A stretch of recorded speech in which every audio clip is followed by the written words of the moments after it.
We've been saying for a while that the purpose of life is joy. Yes. The basis of life is freedom, but the purpose is joy. The result is never-ending expansion. But people get that all mixed up. They think the purpose is expansion. So they think the purpose of life is expansion, therefore I should try and offer effort at all costs. When their goal or their purpose is expansion, then they disconnect from their awareness of their guidance system. Where if your purpose is joy, then you never disconnect from your awareness of where you stand, and then you experience the inevitable expansion. You see, you're so free you can choose bondage. So freedom is really an interesting thing.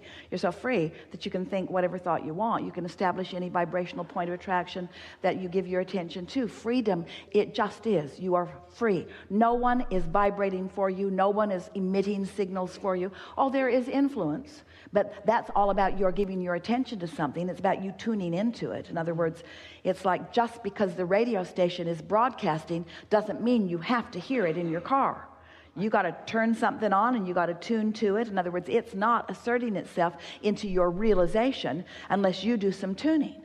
So there are a lot of people that are doing a lot of tuning, not even knowing they're doing the tuning, and then complaining about what they've tuned into and wanting it to go away. And we say, that's really going about it the hard way, because now you've got to control the whole world, and you can't. You don't even know what you want from the whole world. But when your purpose is joy, now you are at the place that you will tune yourself into the frequency that allows you all of this. We're glad that that was inspired to you. We're glad that you received that clarification, because it's a really good place to insert something so poignant and perfect into this conversation. You are magnificent receivers of wonderful things, but most people don't know it. And so we want to find a way of soothing you into you letting the good stuff that you deserve and that you've been asking for and that you've identified come to you. But you're hard to soothe because you've got so many preconceived notions of who you are and so many preconceived notions of what you should be doing, that when we say to you that your singular work is to find a way to soothe yourself right now into letting all of the goodness in, it doesn't seem enough for you, because a lot of times you feel like you've been sitting there and it hasn't been coming, but you've been sitting there in a resistant vibration, and you don't need to do that anymore. Have you received any clarity at all today? Do you feel more ready to just be nicer to yourself and just allow more good things to flow to you? Yes. Do you feel less necessary to justify or defend or earn the well-being? Does it feel to you like the flood is flowing to you? Yes. And are you ready to bring the umbrella or the shield down and just let it flow? Yes.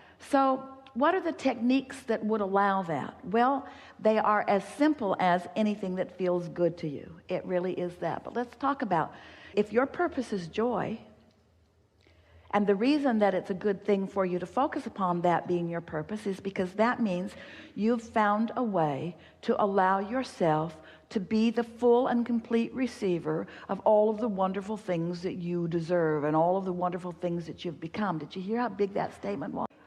The things that you've been asking for, that you've put into your vortex, begin flowing in a steady stream into your experience. And so you call that manifestation. We call that the natural rhythm. So is that clear? Yes. You create the atmosphere of joy one way or another. You just figure it out. Just figure it out.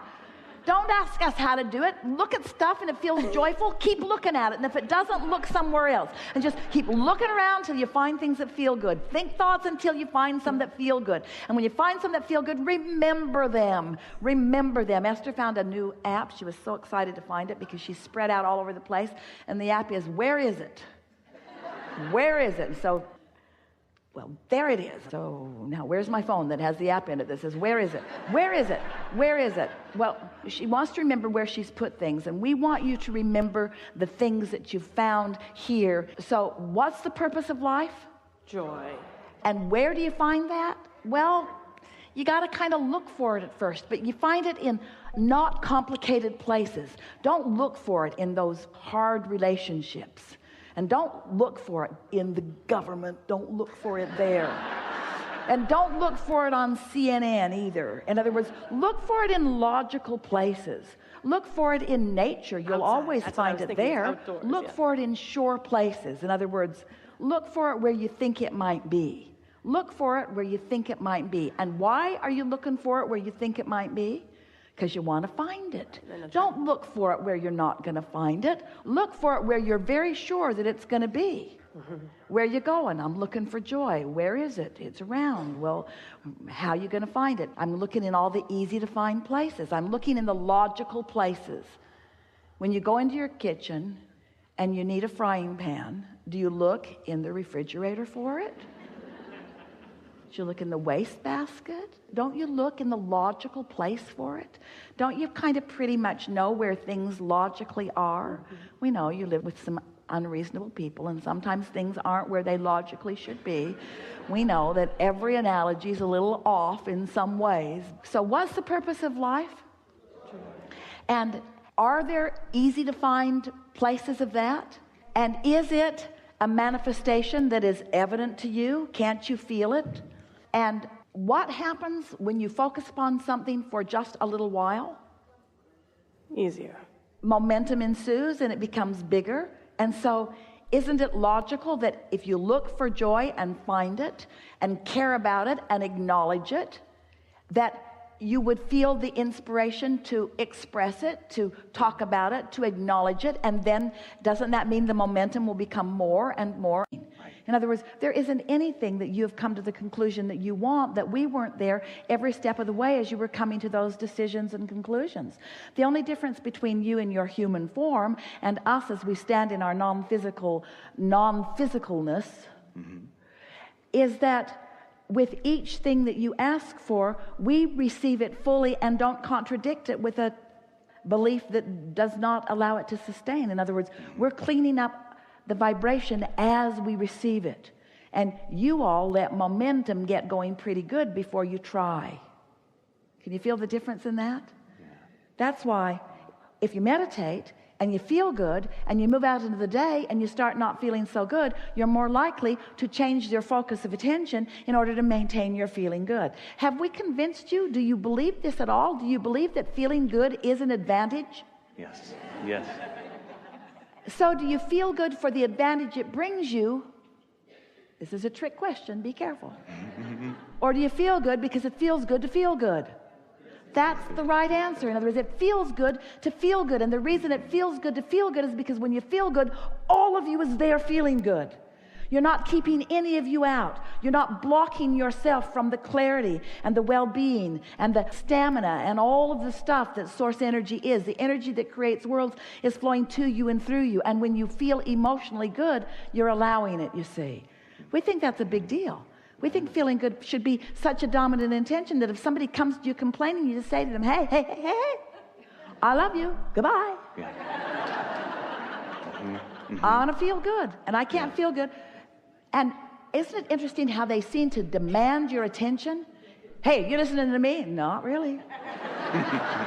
Not really. I got my headphones on, a neck pillow around my neck. I want you to hear what I'm saying. I know, I just don't want to hear it. I don't want to hear it.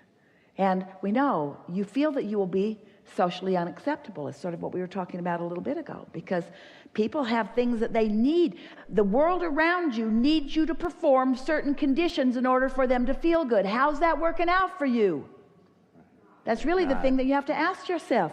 If you are not selfish enough and you are self-oriented, if you're not selfish enough to align with the total self that is you, you've got nothing to give. You came for joyous expansion, you see. So you're going to have to train those around you a little bit to understand who you know yourself to be. That you are pure positive energy and you like it that way. And you are a lover of unconditional love and you like it that way. And it won't be long before you will have trained yourself into this frequency that then you can move among any conditions and not lose your balance. We're not trying to get you to make everybody go away and go live in a hole and hide yourself in a corner away for 11 days from everything else. We're not trying to get you to do that. What we really want you to do is to find your balance and then get out there with a vibration that is so well practiced that it doesn't matter what comes your way, your alignment with source energy is dominant. You know, that's what's going on your planet. You freak each other out unnecessarily. But your planet is spinning in its orbit in perfect proximity to other planets and will continue to be so longer than you can do the math. The becoming of this time-space reality is improvement. You are not devolving, you are evolving. Source energy is with you, you see. Now you can find nitpicking things and use them as your reason to deprive yourself of your share of this alignment that's right there flowing to you and through you. But enough of you cannot get pinched off from it to have any effect on the well-being that is dominant. You can only deprive yourself of it. You will never deprive the whole. Isn't that good to know? The only thing that slows momentum is contradictory thought. Resistance is the only thing that slows momentum. Mm-hmm. So if you are aware of the way you're feeling, and the way to speed momentum is by reducing resistance. And the way to speed resistance is to become more specific. The way to slow resistance is to become more general. Mm-hmm. So you be general when you feel resistance. You become specific when you feel no resistance. You become general when you feel resistance. You become specific when you feel no resistance. Until soon you can feel yourself just moving this along. You get to decide how fast you go. Esther loves that. She loves having a vehicle that will go as fast as she dares go. In control. That was the physical exhilarating feeling about that Audi R8. And the words that she said when somebody said, "How is it?" She said, "I can put it anywhere I mean to put it, anytime I mean to put it there. If there's a little hole there, I can get in it." Mm-hmm. Right. I can get in it because it has the agility and it has the speed. It has everything it needs for me to put it where I mean to put it. The other day she was driving it, there was traffic and she wanted to be way over there and she thought, maybe not. Because it would have needed to fly across the...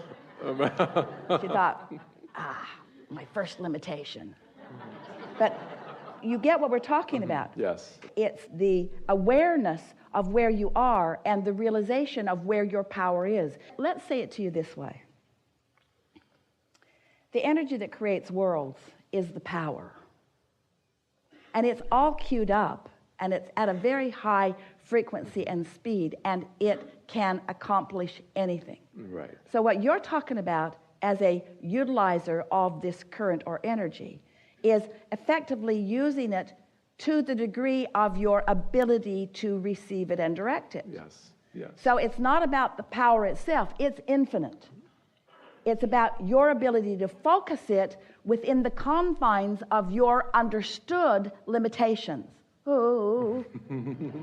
And your limitations can become more understood by you if you are emotionally savvy, if you are emotionally aware. Right. So it really boils down to something as simple as, if it feels good, give it more attention. If it feels not good, give it less attention. Absolutely. And the less good it feels, the less attention you want to give it. So actually what we're talking about in this unconditional love, we're wanting you to guide yourself into attention to conditions that are wobble-free.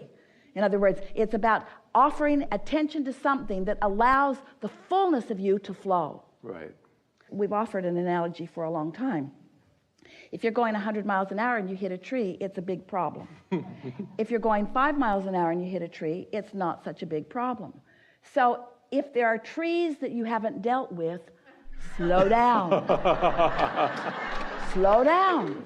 But once the trees are out of the way, then go have fun. It really is about that. Yes. Clear enough? Absolutely. We think this is a really good time for a segment of refreshment.